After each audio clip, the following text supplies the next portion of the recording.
யார் நீ, யாருமா நீ, என்ன உன் பிரச்சனை, அந்த மாதிரி ஒருமையில பேசுறதா இருக்கட்டும். கூட வந்த ஆள் வந்து அசிஸ்டண்டா போயிட்டு கையை முறுக்கிட்டு நாக்க கடிச்சிட்டு வராரு. ஸ்டிமுலேட் பண்ணது யாரு இப்படிதான் பண்ண சொல்லி அப்படின்னு. ஏன் என்ன யாரை பார்த்து யாருன்னு கேட்கிற அப்படின்னு சொல்லிட்டு இந்த சினிமால எல்லாம் வர அளவுக்கு அவங்க வரைஞ்சு கட்டிட்டு வர ஆரம்பிச்சிட்டாங்க. உங்க புள்ளைய வைரல் ஆக்கணும்னா நீ வேற ஏதாவது பண்ண வேண்டியதானமா, இதுக்கு நாங்க தான் கிடைச்சோமா அப்படி இப்படின்னு ரொம்ப பேசினாரு. கட்டுற கம்பில இருந்து அடிக்கிற ஆணி வரைக்கும் எல்லாம் குவாலிட்டியா இருக்கணும்ல. பிரகாஷ் போன்றவர்களுக்காகவே ஜிபிஆரின் டிஎம்டி கம்பிகள். என்னோட கிளாஸ் ரூமை என்னங்க பண்ணி வச்சிருக்கீங்க என்று சென்னையைச் சேர்ந்த யூகேஜி படிக்கும் பள்ளி மாணவி ஒருவர் கேள்வி எழுப்பும் வீடியோ இணையதளத்தில் வைரலாக பரவிய நிலையில் அந்த மாணவியின் பெற்றோரை அந்த பகுதி கவுன்சிலர் மிரட்டியுள்ளது அதிர்வலைகளை ஏற்படுத்தியுள்ளது. அண்மையில் தமிழகத்தில் நாடாளுமன்ற தேர்தல் நடந்து முடிந்த நிலையில் தேர்தலின் போது வாக்குப்பதிவிற்காக பயன்படுத்தப்பட்ட சென்னையைச் சேர்ந்த ஒரு பள்ளியில் சாப்பிட்ட குப்பைகள், ஒட்டப்பட்டிருந்த வேட்பாளர்களின் லிஸ்ட் ஆகியவை அப்படியே சுத்தம் செய்யப்படாமல் போட்டு வைக்கப்பட்டிருப்பதை ஒரு மாணவி வீடியோவாக பதிவு செய்து வெளியிட்டிருந்தார். இந்நிலையில் அந்த பகுதியின் கவுன்சிலர் மாணவியின் பெற்றோரை மிரட்டுவதாக புகார் எழுந்துள்ளது. என்ன மேம் சொல்றாங்க கவுன்சிலர் தரப்புல? ஏன் எல்லாரும் ரிப்பீட்டடா இதேதான் கேக்குறீங்க? இல்ல, ஏன்னா இது நம்ம வெளியே வந்துச்சு அப்படின்னா தானே ஏதாவது ஒரு சொல்யூஷன் கிடைக்கும். அது வந்து ஒரு கவுன்சிலர் எதுக்காக சொல்யூஷன் இது ஆச்சோ அந்த சொல்யூஷன் எங்களுக்கு கிடைச்சிருச்சு. We are really happy for it. அதாவது குழந்தைய வைரல் ஆக்கணுன்றதுக்காக போடப்பட்ட கண்டென்ட் வீடியோ கிடையாது இது. இந்த போட்டோஸை பார்த்துட்டு தேர்தல் வெள்ளிக்கிழமை நடந்திருக்கு, சனிக்கிழமை மார்னிங் பள்ளிக்குழுல பகிரப்பட்ட போட்டோஸை பார்த்துட்டு என் குழந்தை ஆல்ரெடி கொஞ்சம் எக்ஸ்ட்ராவர்ட் தான். அவன் இந்த ஷார்ட் ஃபிலிம்லாம் நடிக்கிற கேர்ள் தான். ஸோ என் குழந்தைக்கு யாருமே டீச் பண்ணணும், மேனிபுலேட் பண்ணணுன்ற அவசியம் ஆக்சுவலி கிடையாது. She will speak on her own. அவங்க பார்த்துட்டு she started shouting, this is my class, என்னோட கிளாஸ் ரூம் இது, ஸ்லாப் உடஞ்சிருக்குன்னு அவள் she started shouting. அவளுடைய அந்த இதுவா தான் நான் வந்து வாய்ஸ் ரெக்கார்ட் பண்ணி என் ஹஸ்பண்ட்க்கு அனுப்பி விட்டேன். Because my husband was out of station. அனுப்பி விட்டதுக்கு இந்த பாருங்க, இந்த மாதிரி அவ எப்படி ரியாக்ட் பண்றா பாருங்க அதை பார்த்துட்டு அப்படின்னு அனுப்புனதுக்கு he only told me, okay இது ஒரு வேலிடான விஷயம் தான், ட்ரூ காஸ்ட்காக தான் அவ அப்படி கேட்கறா, this is very much valid, நீ இது யூனிஃபார்ம் போட்டு ஒரு ஷூட் பண்ணி வீடியோ ஷூட் பண்ணு, why don't we give voice for this அப்படின்னு அவர் தான் சொன்னாரு. தென் he only shared in his FB page and I shared in my FB page. நாங்க எங்க முகநூல்ல பகிர்ந்தோம், எங்க வாட்ஸ்அப்ல பகிர்ந்தோம். How it went on viral அப்படிங்கறதெல்லாம் really we don't know. Of course maybe இந்த இஷ்யூ சென்சிட்டிவ்ன்றதால இருக்கலாம். It gone viral. After that Monday எங்களுக்கு ஸ்கூல்ல இருந்து கால் வருது, ஒரு டீச்சர் கால் பண்றாங்க, இமிடியட்டா நீங்க ஸ்கூலுக்கு வரணும், பாப்பாவை கூட்டிட்டு we have an enquiry with AEO madam அப்படின்னு சொல்லிட்டு. So I said we are just out now, we will be there within half an hour அப்படின்னா சொன்னா. அகைன் திரும்ப ரிப்பீட்டடா கால் பண்ணிட்டே இருக்காங்க, இமிடியட்டா வாங்க, she is waiting. Then I said okay ma'am, within 10 minutes she'll be thereன்னு போனா அதுக்குள்ள அவங்க கிளம்பிட்டாங்க. she left the campus. அங்கே அதுக்கு முன்னாடியே வந்து அவங்க எல்லாம் வந்து சத்தம் போட்டுட்டு போயிருக்காங்க. கவுன்சிலரா எல்லாருமே வந்து நாங்க போறதுக்குள்ளேயே வந்து சத்தம் போட்டு போயிட்டாங்க. யார் வீடியோ எடுத்தது, யார் போட்டோ எடுத்தது, who gave you the right to come in and take the video, who told you to post in social media, என்ன ரைட்ஸ் இருக்கு உங்களுக்குன்னு சொல்லி, இப்படி இருக்கு ஷாதியா இருக்கே நம்ம ஸ்கூல்னு அவங்க ஜஸ்ட் எடுத்ததுதான் அது. அதுக்கு பின்னாடியும் எந்த இன்டென்ஷனும் கிடையாது. நாங்க வாட்ஸ்அப் குரூப்ல பார்த்து நாங்க அதை யூஸ் பண்ணிக்கிட்டோம் நாங்க இதுக்காக, பாப்பா பேசுறதுக்காக. அதுதான். ஸோ அதுக்கப்புறம் ஏஓ மேடம் கிட்ட வீடியோ கால்ல அரேஞ்ச் பண்ணாங்க இப்போ பேசுறதுக்கு. She spoke to my child. ரிப்பீட்டடா கேட்டதான் கேட்டாங்க. ஃபர்ஸ்ட் சைல்டை இன்ட்ரடியூஸ் பண்ணிக்க சொன்னாங்க. யாரு நீங்க தானா, வீடியோ பாத்தீங்களா, யார் சொல்லி கொடுத்தா உங்களுக்கு இப்படிலாம் பேச, நீங்களே தான் பேசுனீங்களா அப்படின்னு ரிப்பீட்டடா கேட்டுட்டு இருந்தாங்க மேடம் அவங்கள.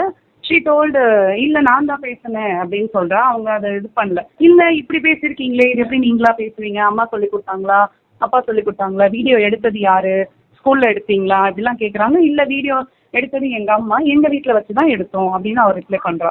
எல்லாத்துக்குமே ஷீ இஸ் கிவிங் ரிப்ளை. அதான் சொன்னேன், she is not a shy child. Shy கிடையாது அவங்க, ஷி வில் ரிப்ளை. ஸோ அவங்களால அப்புறம் ஓகே அவங்க அம்மா கிட்ட கொடுங்கன்னு சொல்லி ஷீ ஸ்போக் டு மீ, என்கிட்ட பேசினாங்க. நீங்க தான் ஷூட் பண்ணீங்களா வீடியோவை அப்படின்னா, ஆமா மேம் எங்க வச்சு ஷூட் பண்ணீங்க, என்னோட வீட்டுல வச்சு ஷூட் பண்ணேன். ஏன் இது எப்படி வைரல் ஆச்சு, எப்படி இதெல்லாம் சோஷியல் மீடியாவுக்கு போச்சு, யார் உங்களுக்கு இதெல்லாம் பண்ணது அப்படின்னு, யார் உங்களை போட சொன்னது, யார் வந்து உங்களை இது பண்ணது, ஸ்டிமுலேட் பண்ணது யார் இப்படிதான் பண்ண சொல்லி அப்படின்னு. இதுல கவுன்சிலருடைய பங்கு, அவரோட ரோல் என்னவா இருக்கு, அவர் எதுக்காக? கவுன்சிலருடைய பங்கு அப்படின்னா அவர் வந்து என்னன்னா, அவர் வந்து கொஞ்சம் அதுல ரொம்ப உரிமை எடுத்துக்கிறாரு மேம் எங்க பள்ளி மேல. என்னன்னா அவர் வந்து அந்த ஸ்கூலுடைய பாஸ்ட் ஸ்டூடெண்ட் தான். அவருடைய இது என்னன்னா, என்கிட்ட சொல்லாம நீங்க எப்படி சோசியல் மீடியால நீங்க போடலாம், வெறினா என்கிட்ட வர வேண்டியதானே, அந்த கவுன்சிலர் என்கிட்ட எல்லாம் நீங்க வந்து சொல்லியிருக்கணும், எதுக்கு நீங்க இதை போட்டு இது பண்றீங்க. ஸோ அதுக்காக அவங்க யூஸ் பண்ண வேர்ட்ஸா இருக்கட்டும் அதெல்லாம் ரொம்ப ஒருமையில பேசினாங்க. யார் நீ, யாருமா நீ, என்ன உன் பிரச்சனை, அந்த மாதிரி ஒருமையில பேசுறதா இருக்கட்டும்.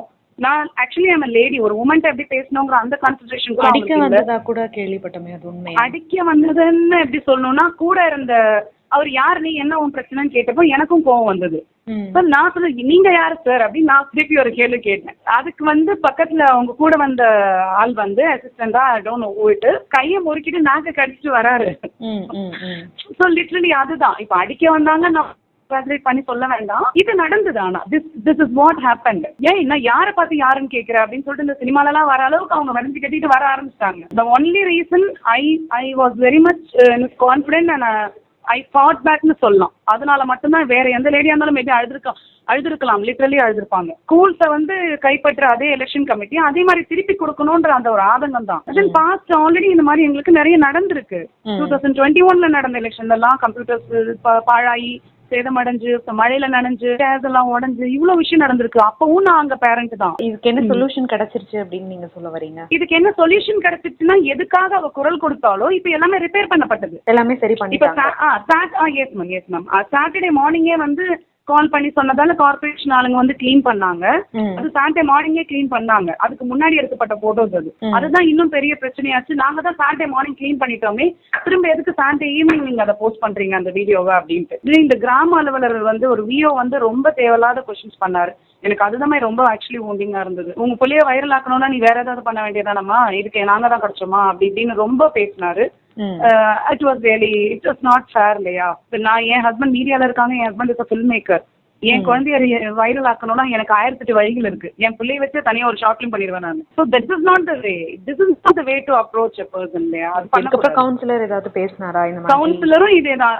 அதுக்கப்புறம் ஒன்னும் இல்ல, வருத்தம்லாம் தெரிவிக்கல. திரும்ப திரும்ப அவங்க வந்து எகெயின்ஸ்டா தான் இருக்காங்க, மிரட்டிட்டு தான் இருக்காங்களே தவிர வருத்தம் தெரிவிக்கிற மாதிரிலாம் யாரும் இல்ல. டியூஸ்டே அதுக்கு அடுத்த நாள், அதை தொடர்ந்து அடுத்த நாள் டியூஸ்டே எஸ்எம்சி மீட்டிங்கிறது எஸ்எம்சி தலைவர் தான் கூட்டணும். ஆனா இவங்களே ஏஇஓவும் கவுன்சிலரும் எஸ்எம்சி மீட்டிங் ஆபீசர்ஸ் வருவாங்க, பேரண்ட்ஸ் கண்டிப்பா வரணும், எஸ்எம்சி மெம்பர்ஸ் எல்லாம் வரணும், தலைவர் எல்லாரும் வரணும் அப்படின்னு சொல்லி போட்டாங்க.